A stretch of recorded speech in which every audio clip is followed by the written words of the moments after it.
घोर कष्टोद्धरण स्तोत्र. श्रीपाद श्रीवल्लभ त्वं सदैव श्रीदत्तास्मान् पाहि देवादिदेव भावग्राह्य क्लेशहारीन् सुकीर्ते घोरात् कष्टादुद्धरास्मान् नमस्ते त्वं नो माता त्वं पिताप्तो दीपस्त्वं त्राता योगक्षेम कृत्सद्गुरुस्त्वं त्वं सर्वस्वं नो प्रभो विश्वमूर्ते घोरात् कष्टादुद्धरास्मान् नमस्ते पापं तापं व्याधिम्याधिं च दैन्यं भीतिं क्लेशं त्वं हाराशु त्वदन्यं त्रातारं नो वीक्ष ईशास्तजुर्ते घोरात् कष्टादुद्धरास्मान् नमस्ते नान्यस्त्राता नापि दाता न भर्ता त्वत्तो देव त्वं शरण्योकहर्ता कुर्वात्रेयानुग्रहं पूर्णराते घोरात् कष्टादुद्धरास्मान् नमस्ते धर्मे प्रीतिं सन्मतिं देव भक्तिं सत्संगाप्तिं देहि भुक्तिं च मुक्तिं भावासक्तिं चाखिलानन्दमूर्ते घोरात् कष्टदुद्धारास्मान् नमस्ते श्लोक पंचकमेतद्यो लोकमङ्गलवर्धनं प्रपठेन्नियतो भक्त्या शशिदत्तप्रियो भवेत् इति श्रीमद्वासुदेवानन्द सरस्वती कृतं घोरकष्टोद्धरण स्तोत्रं सम्पूर्णम्। श्रीपाद श्रीवल्लभ त्वं सदैव श्रीदत्तास्मान् पाहि देवादिदेव भावग्राह्य क्लेशहारीन् सुकीर्ते घोरात् कष्टादुद्धरास्मान् नमस्ते त्वं नो माता त्वं पिताप्तो दीपस्त्वं त्राता योगक्षेम कृत्सद्गुरुस्त्वं त्वं सर्वस्वं नो प्रभो विश्वमूर्ते घोरात् कष्टादुद्धरास्मान् नमस्ते पापं तापं व्याधिम्याधिं च दैन्यं भीतिं क्लेशं त्वं हाराशु त्वदन्यं त्रातारं नो वीक्ष ईशास्तजुर्ते घोरात् कष्टादुद्धरास्मान् नमस्ते नान्यस्त्राता नापि दाता न भर्ता त्वत्तो देव त्वं शरण्योकहर्ता कुर्वात्रेयानुग्रहं पूर्णराते घोरात् कष्टादुद्धरास्मान् नमस्ते धर्मे प्रीतिं सन्मतिं देव भक्तिं सत्संगाप्तिं देहि भुक्तिं च मुक्तिं भावासक्तिं चाखिलानन्दमूर्ते घोरात् कष्टादुद्धारास्मान् नमस्ते श्लोक पंचकमेतद्यो लोकमङ्गलवर्धनं प्रपठेन्नियतो भक्त्या शशिदत्तप्रियो भवेत् इति श्रीमद्वासुदेवानन्द सरस्वती कृतं घोरकष्टोद्धरण स्तोत्रं सम्पूर्णम्। श्रीपाद श्रीवल्लभ त्वं सदैव श्रीदत्तास्मान् पाहि देवादिदेव भावग्राह्य क्लेशहारीन् सुकीर्ते घोरात् कष्टादुद्धरास्मान् नमस्ते त्वं नो माता त्वं पिताप्तो दीपस्त्वं त्राता योगक्षेम कृत्सद्गुरुस्त्वं त्वं सर्वस्वं नो प्रभो विश्वमूर्ते घोरात् कष्टादुद्धरास्मान् नमस्ते पापं तापं व्याधिम्याधिं च दैन्यं भीतिं क्लेशं त्वं हाराशु त्वदन्यं त्रातारं नो वीक्ष ईशास्तजुर्ते घोरात् कष्टादुद्धरास्मान् नमस्ते नान्यस्त्राता नापि दाता न भर्ता त्वत्तो देव त्वं शरण्योकहर्ता कुर्वात्रेयानुग्रहं पूर्णराते घोरात् कष्टादुद्धरास्मान् नमस्ते धर्मे प्रीतिं सन्मतिं देव भक्तिं सत्संगाप्तिं देहि भुक्तिं च मुक्तिं भावासक्तिं चाखिलानन्दमूर्ते घोरात् कष्टादुद्धारास्मान् नमस्ते श्लोक पंचकमेतद्यो लोकमङ्गलवर्धनं प्रपठेन्नियतो भक्त्या शशिदत्तप्रियो भवेत् इति श्रीमद्वासुदेवानन्द सरस्वती कृतं घोरकष्टोद्धरण स्तोत्रं सम्पूर्णम्। श्रीपाद श्रीवल्लभ त्वं सदैव श्रीदत्तास्मान् पाहि देवादिदेव भावग्राह्य क्लेशहारीन् सुकीर्ते घोरात् कष्टादुद्धरास्मान् नमस्ते त्वं नो माता त्वं पिताप्तो दीपस्त्वं त्राता योगक्षेम कृत्सद्गुरुस्त्वं त्वं सर्वस्वं नो प्रभो विश्वमूर्ते घोरात् कष्टादुद्धरास्मान् नमस्ते पापं तापं व्याधिम्याधिं च दैन्यं भीतिं क्लेशं त्वं हाराशु त्वदन्यं त्रातारं नो वीक्ष ईशास्तजुर्ते घोरात् कष्टादुद्धरास्मान् नमस्ते नान्यस्त्राता नापि दाता न भर्ता त्वत्तो देव त्वं शरण्योकहर्ता कुर्वात्रेयानुग्रहं पूर्णराते घोरात् कष्टदुद्धरास्मा नमस्ते धर्मे प्रीतिं सन्मतिं देव भक्तिं सत्संगाप्तिं देहि भुक्तिं च मुक्तिं भावासक्तिं चाखिलानन्दमूर्ते घोरात् कष्टदुद्धारास्मा नमस्ते श्लोक पंचकमेतद्यो लोकमङ्गलवर्धनं प्रपठे नियतो भक्त्या शशिदत्तप्रियो भवेत् इति श्रीमद्वासुदेवानन्द सरस्वती कृतं घोरकष्टोद्धरण स्तोत्रं सम्पूर्णम्। श्रीपाद श्रीवल्लभ त्वं सदैव श्रीदत्तास्मान् पाहि देवादिदेव भावग्राह्य क्लेशहारीन् सुकीर्ते घोरात् कष्टादुद्धरास्मा नमस्ते त्वं नो माता त्वं पिताप्तो दीपस्त्वं त्राता योगक्षेम कृत्सद्गुरुस्त्वं त्वं सर्वस्वं नो प्रभो विश्वमूर्ते घोरात् कष्टादुद्धरास्मा नमस्ते पापं तापं व्याधिम्याधिं च दैन्यं भीतिं क्लेशं त्वं हाराश्रुत्वदन्यं त्रातारं नो वीक्ष ईशास्तजुर्ते घोरात् कष्टादुद्धरास्मा नमस्ते नान्यस्त्राता नापि दाता न भर्ता त्वत्तो देव त्वं शरण्योकहर्ता कुर्वात्रेयानुग्रहं पूर्णराते घोरात् कष्टदुद्धरास्मा नमस्ते धर्मे प्रीतिं सन्मतिं देव भक्तिं सत्संगाप्तिं देहि भुक्तिं च मुक्तिं भावासक्तिं चाखिलानन्दमूर्ते घोरात् कष्टदुद्धारास्मा नमस्ते श्लोक पंचकमेतद्यो लोकमङ्गलवर्धनं प्रपठे नियतो भक्त्या शशिदत्तप्रियो भवेत् इति श्रीमद्वासुदेवानन्द सरस्वती कृतं घोरकष्टोद्धरण स्तोत्रं सम्पूर्णम्। श्रीपाद श्रीवल्लभ त्वं सदैव श्रीदत्तास्मान् पाहि देवादिदेव भावग्राह्य क्लेशहारीन् सुकीर्ते घोरात् कष्टादुद्धरास्मा नमस्ते त्वं नो माता त्वं पिताप्तो दीपस्त्वं त्राता योगक्षेम कृत्सद्गुरुस्त्वं त्वं सर्वस्वं नो प्रभो विश्वमूर्ते घोरात् कष्टादुद्धरास्मा नमस्ते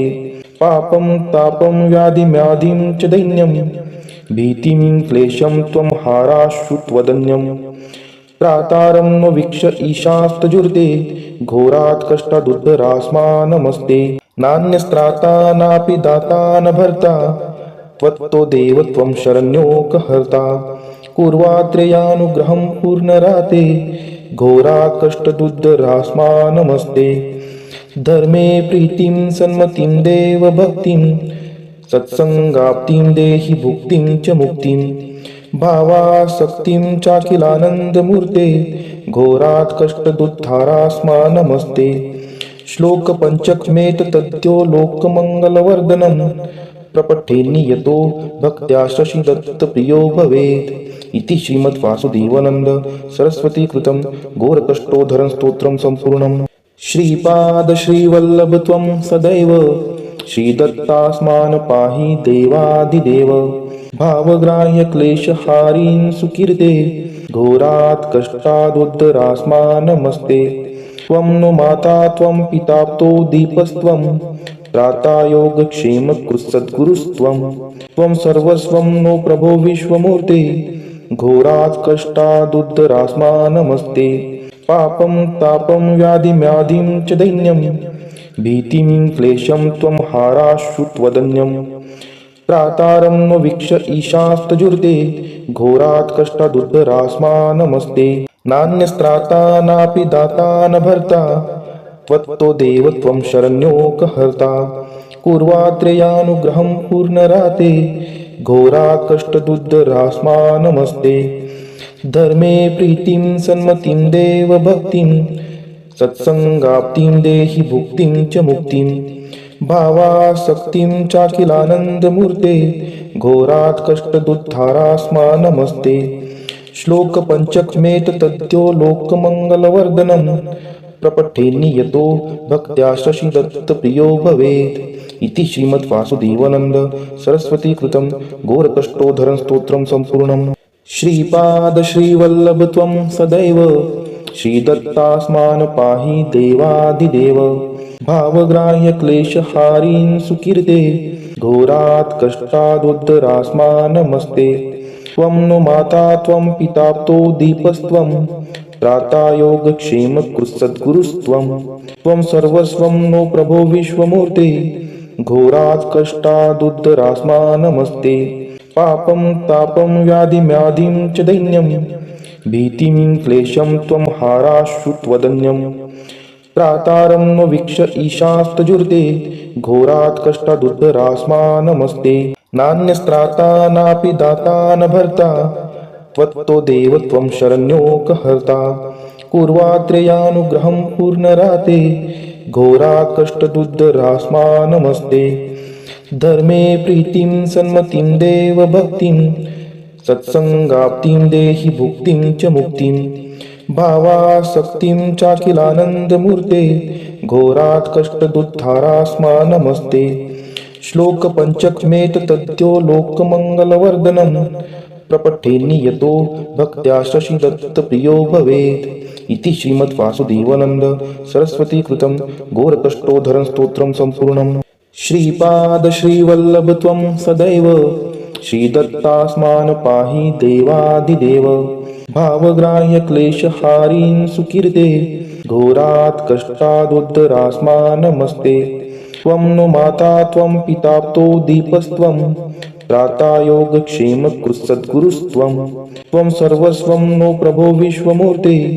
घोरात् कष्टादुद्धरास्मा नमस्ते पापं तापं व्याधिम्याधिं च दैन्यं भीतिं क्लेशं त्वं हाराश्रुत्वदन्यं त्रातारं नो वीक्ष ईशास्तजुर्ते घोरात् कष्टादुद्धरास्मा नमस्ते नान्यस्त्राता नापि दाता न भर्ता त्वत्तो देव त्वं शरण्योकहर्ता